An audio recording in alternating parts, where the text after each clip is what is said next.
Gavana ma kaunti ma Kisumu ngire Peter Anyang' Nyong'o komoro kata matin kod kaka duol matayo yiero pacho kaendi Iebc notayo yiero ahinya yiero noero mar ker ombulu manogo e pacho kaendi 9 mar dwe ni eri koloso e kinde nyasi mare mar chamo muma. Nyong'o Okwedo neka mabende notimne apisa moro mar Iebc mana bende nen returning officer kar chung' od bura ma Embakasi East e kinde yiero mokalo.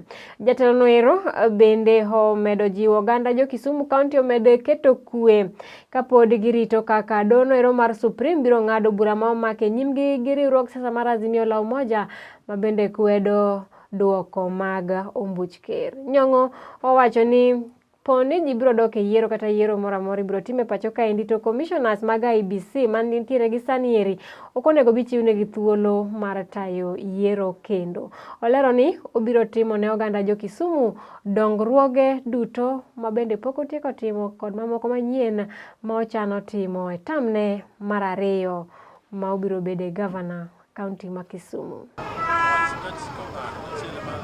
I took this oath knowing full well that we are living in troubled times in our nation. Unless we sort out this electoral crisis, this oath will remain unfulfilled as far as we in the winning team are concerned. As I sat down after taking that oath, I asked myself, how often the men and women in our nation, men like Iebc, take such oaths as they assume office without having an amount of commitment to obey the words of the oath? How often, indeed how often? Surely, such oaths should have some serious bearing on one's conduct while in office. And I ask you please, this is not drama. This is not drama. This is serious stuff. Indeed, Mr. Iebc, I hope you are listening to me wherever you are as we go to the Supreme Court to ensure that our votes are respected according to the Constitution of the Republic of Kenya. We must pose these questions every day until justice is done to Kenyans, including us in the winning team.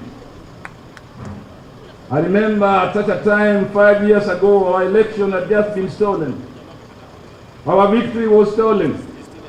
We had been demonstrating peacefully every day here in Kisumu, calling for electoral justice in our land for 1 whole month.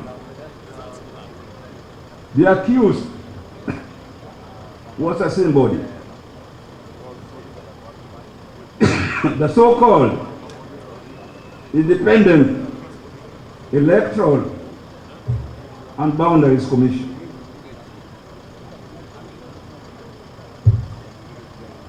Hearts were bleeding with disappointment. Pain and anguish was felt in every home. Elections led to the death of Christmas Sando and David Pendo, both of whom were from this region, relatives and friends alike. Lawyers were streaming to the Supreme Court with lorry loads of evidence to seek for electoral justice and the sanctity of the vote in a democratic system that we, in the winning team, have always fought for and defended. After the pains and agonies of the people and the loss of young lives in 2017, this election of 2022 ought to be different, but it is not. Nothing has changed in the conduct of our polls and the heinous acts of evil persons in the Iebc and their political accomplices in the political class. In this election so far, Daniel Mswaka, who was returning officer of Embakasi East, has been brutally murdered, while Mr. Godfrey Gitobu, who was Gitugu constituency returning officer, has died under mysterious circumstances. As the French people say, plus ça change, plus ça reste la même. In other words, the more things seem to change, the more they remain the same. We, in the winning team, refuse to accept this old adage, lying down. We in the winning team will not accept Democrat and his bunch of thieves to conduct yet another election in this nation. Bwana Yesu asifiwe.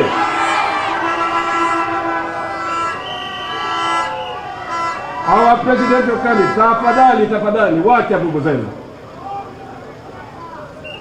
Our presidential candidate, the Right Honorable Yiero Odinga, and his team advised that it would be futile to repeat a game in the same field and with the same referee and accept any different result. Our opponents want to field by themselves and were also to be expected, pronounced by that absurd commission are the winners of that absurd election in 2017. That government was, from that very day, illegitimate and inherently dysfunctional. And the president had reached out to Honorable Yiero Odinga for salvation. The rest, as the famous saying goes, is now history. As I stand before you here today, the people of this great nation and this great country, we are in no different position as we were 5 years ago. The evidence that our lawyers have before the Supreme Court demonstrates very clearly that Honorable Yiero Odinga won the election. We must have strength and determination to seek for electoral justice and to defend the sanctity of the vote in the democratic system enshrined in our Constitution.